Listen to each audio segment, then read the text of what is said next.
Good morning.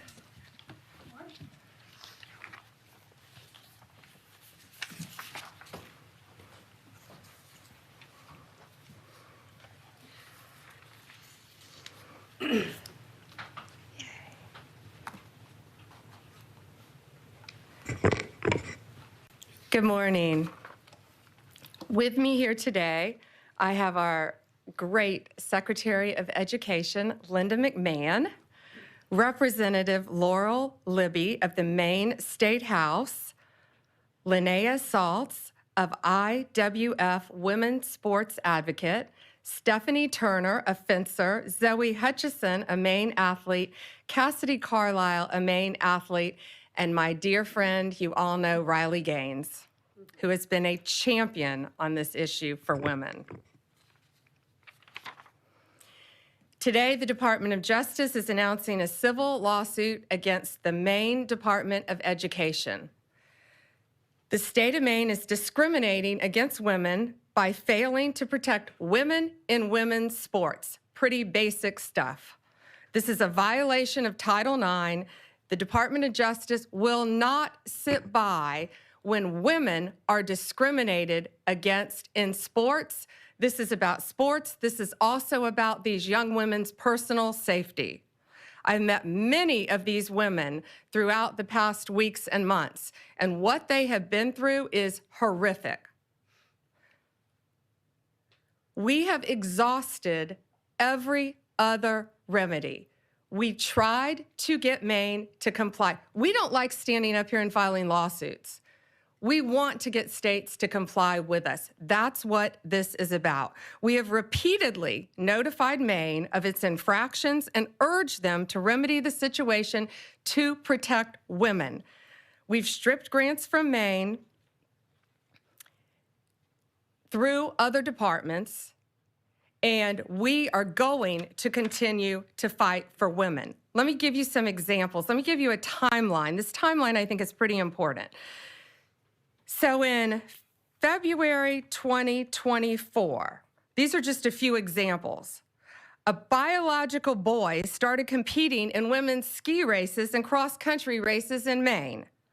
He came in first in the 5K with a time that would have been 43rd among men.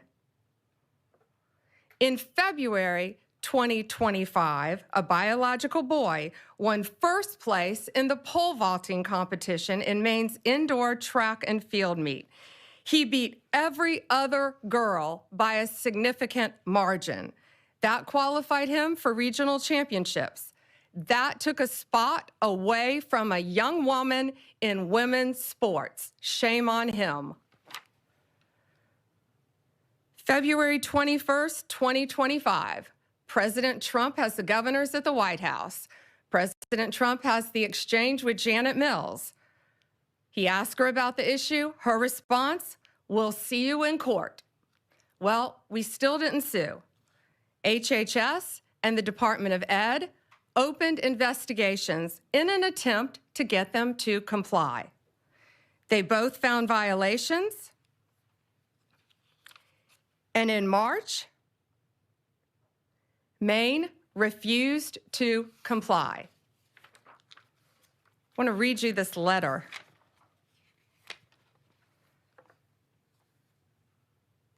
This is from the Maine Attorney General to the Department of Education. We will not sign the resolution agreement. We do not have revisions or a counterproposal. We agree we are at an impasse. Nothing in Title IX or its implementing regulations prohibits schools from allowing transgender girls and women to participate on girls' and women's sports teams. Well, they must not be reading the same Title IX that we're reading. We believe they are failing to protect women, and it's not only an issue in sports. It is a public safety issue. These boys are allowed to go in women's restrooms. They are allowed to go in the women's dressing rooms and get fully naked and change in biological boys and change clothes in front of these young women. Maine's leadership has refused to comply at every turn, so now we have no other choice. We are taking them to court. What we are seeking an injunction to get them to stop this, stop what they're doing. That's pretty simple. And we are seeking to have the titles returned to the young women who rightfully won these sports. And we are also considering whether to retroactively pull all the funding that they have received for not complying in the past. And I'm so proud of these brave young women standing behind me. I see and lots of parents in the front too, and I've met you. Thank you to the parents for supporting your daughters and telling them it's okay to fight back and stand up for what they believe in. Some of these young women have endured vicious injuries too as a result of boys playing in their sports. It's my honor now to introduce to you our Secretary of Education, Linda McMahon.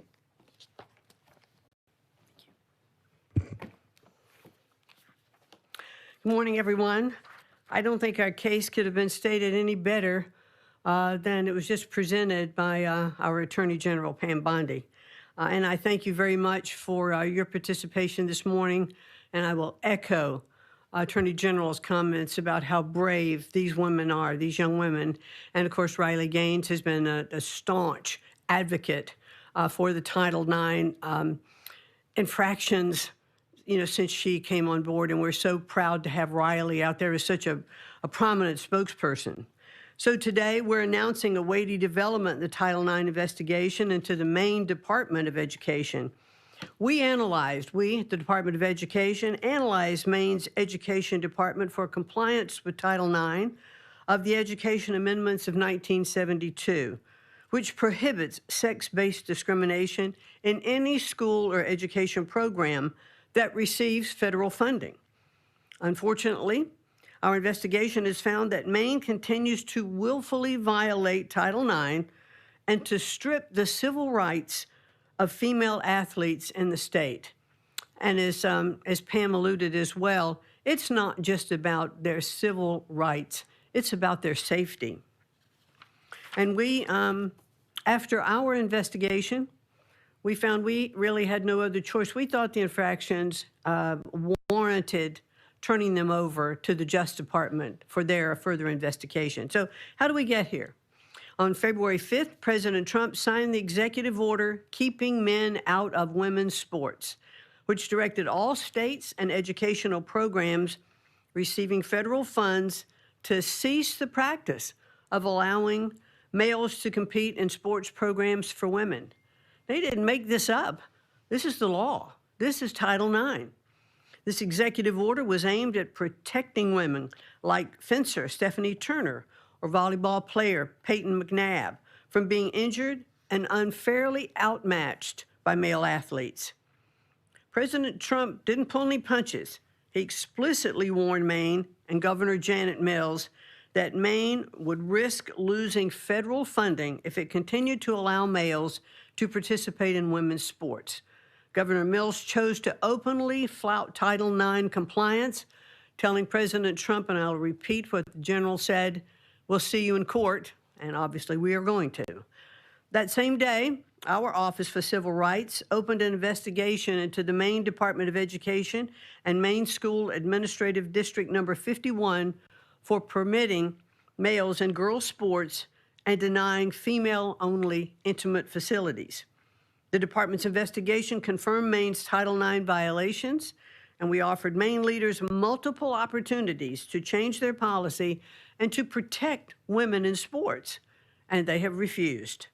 So now as the DOJ begins their enforcement actions, I hope Governor Mills will recognize that her political feud with the president will deprive the students in her state of much more than the right to fair sporting events. After all, compliance with federal civil rights law is a universal prerequisite for receiving federal funding. The Trump administration could not be any clearer to all states, sports leagues, and educational institutions. We take the violations of women's civil rights very seriously. I have 3 granddaughters, and I want to make sure that they are treated fairly and that they aren't exposed, in dressing rooms. We want to make sure that if you open women's sports or intimate facilities to males, you expose yourself to federal civil rights investigations. Governor Mills will definitely get her wish. We thank you all for being here this morning. Look forward to seeing you later.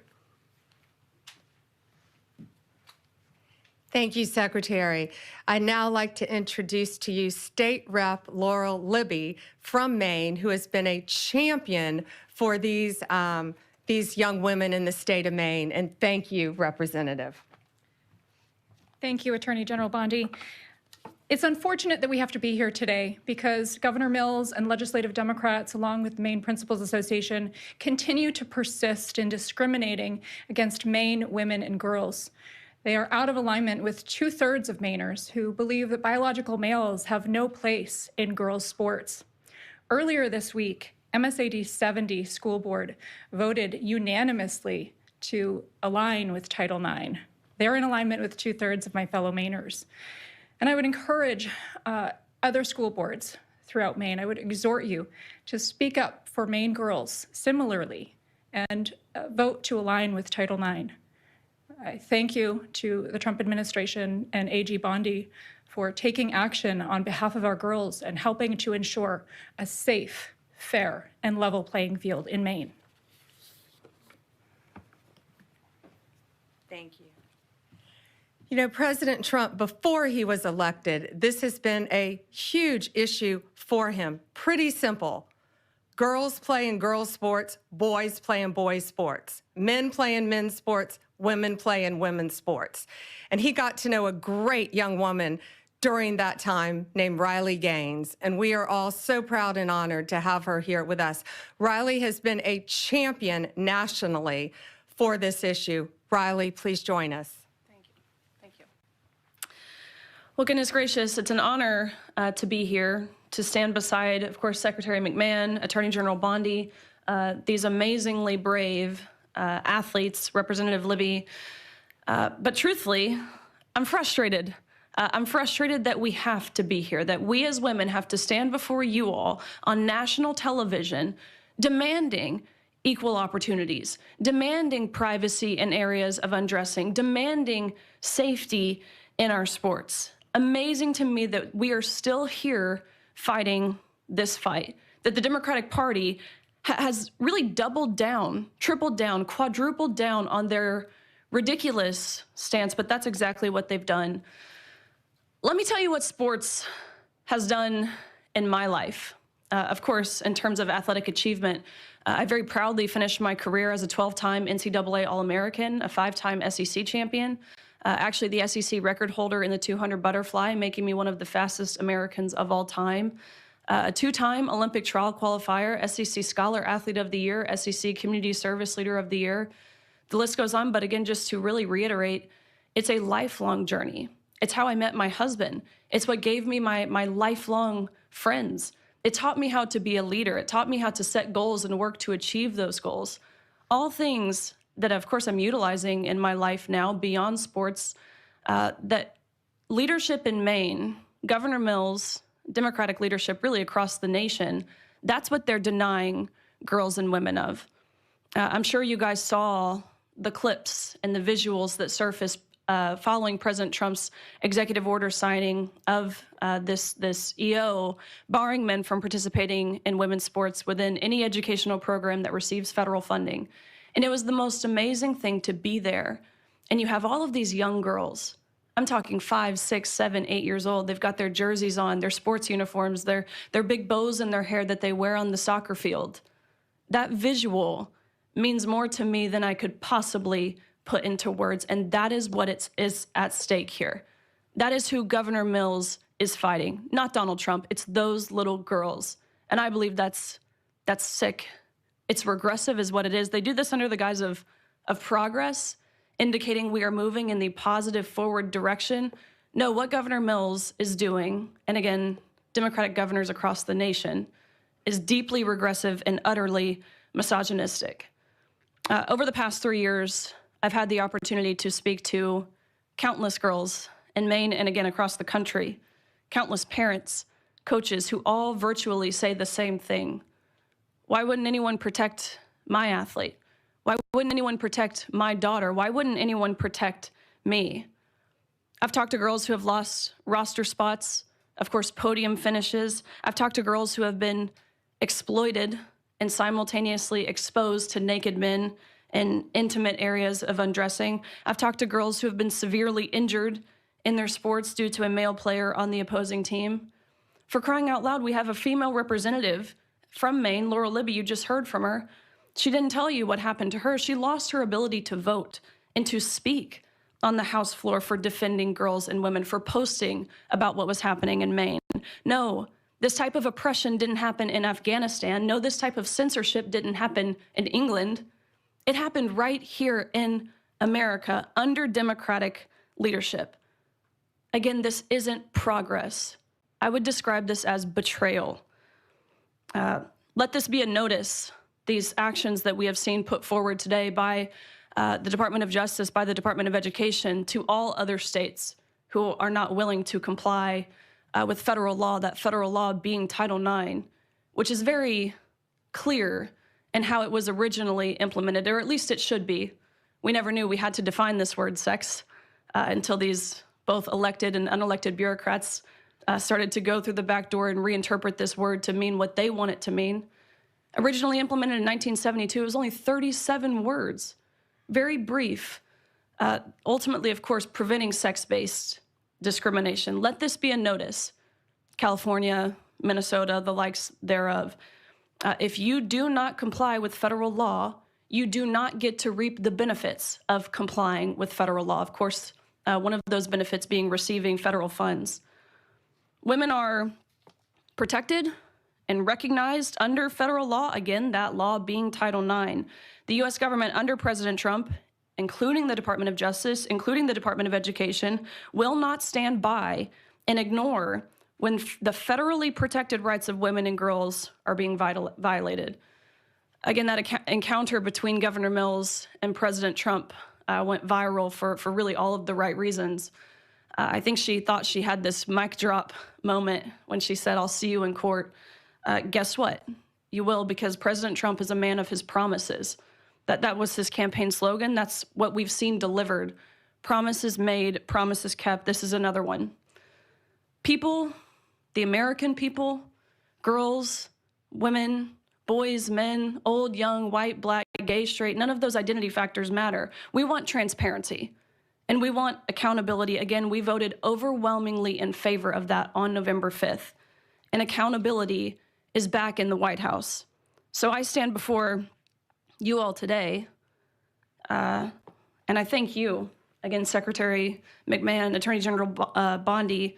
I thank you on behalf of course, myself, but I think more importantly, my younger sister, of all the women and girls who have dreams, like I did when I was young, to achieve, to succeed in my sport and beyond. So thank you. Riley, thank you. And Zoe would now like to say something. Tell us about your sport too, Zoe. So I compete in soccer and indoor track and outdoor track. And like was mentioned previously today, I had to watch at the Maine Class B State Indoor Track Championship as my close friend and my teammate and other female competitors lost the state championship to a biological male.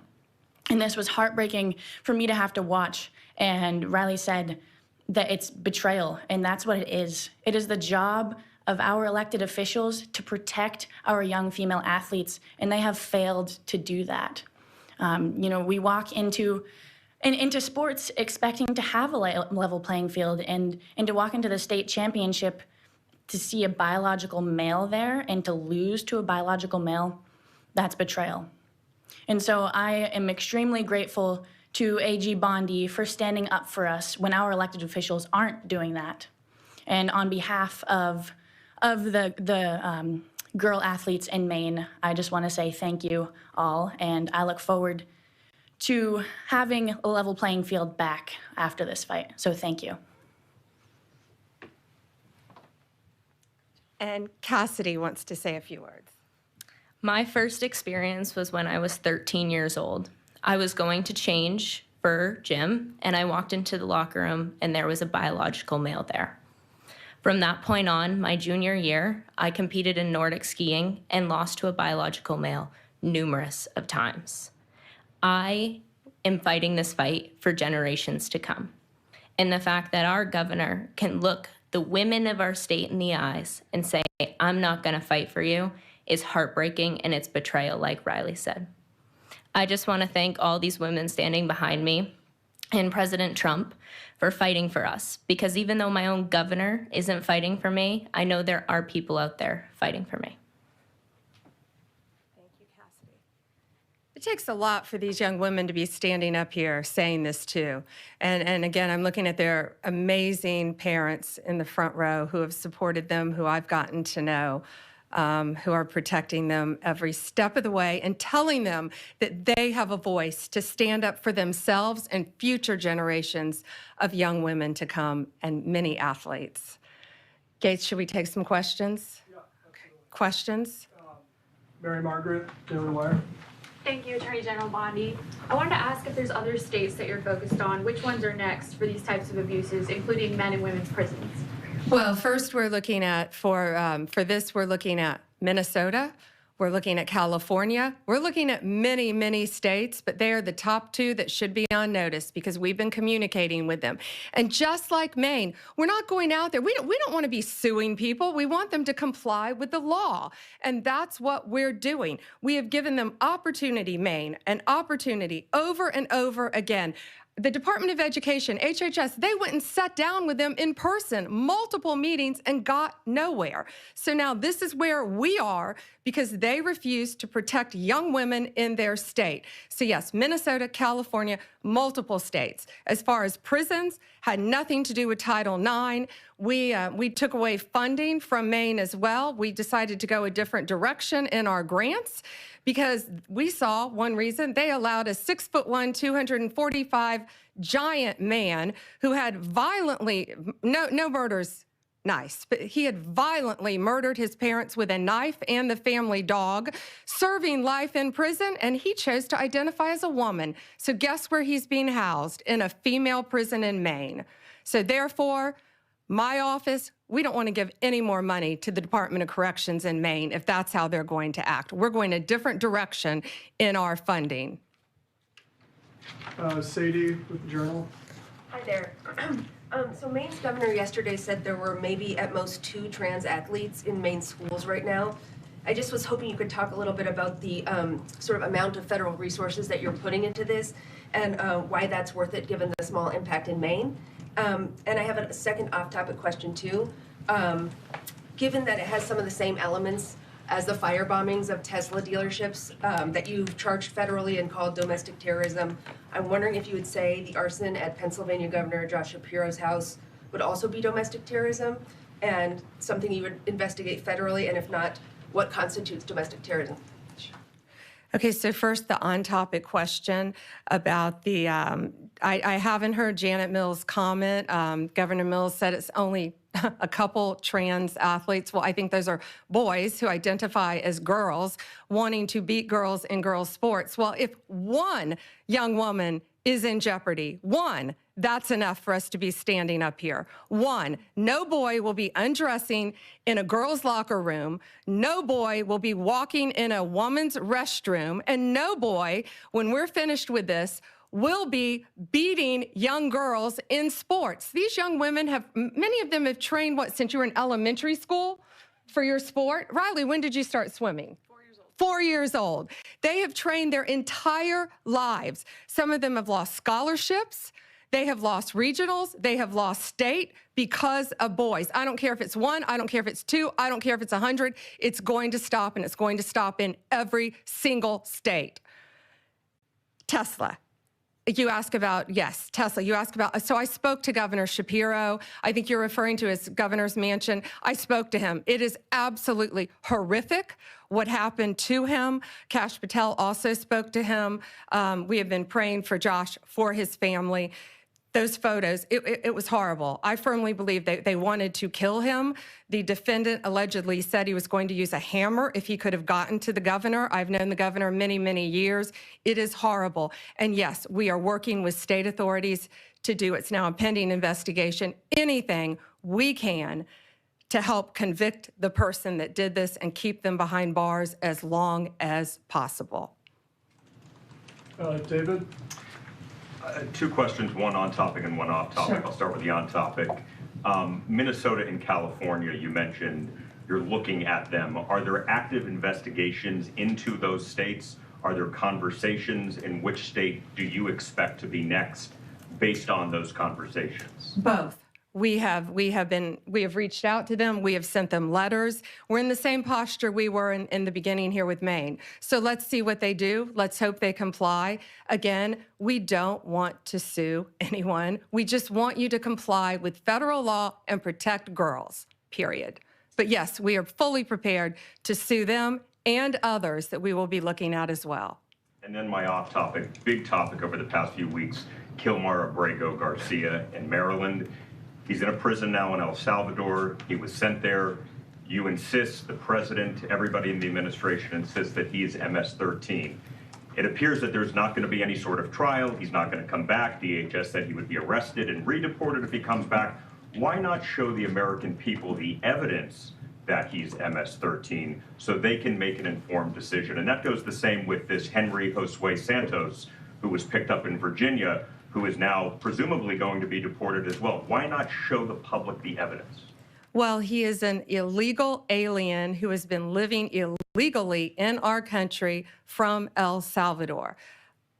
ICE testified, an immigration judge ruled he was a member of MS-13. An appellate judge ruled he was a member of MS-13. Hard stop. He should not be in our country. He was deported. They needed one additional step in paperwork, but now MS-13 is characterized as they should be, as an FTO, as a foreign terrorist organization.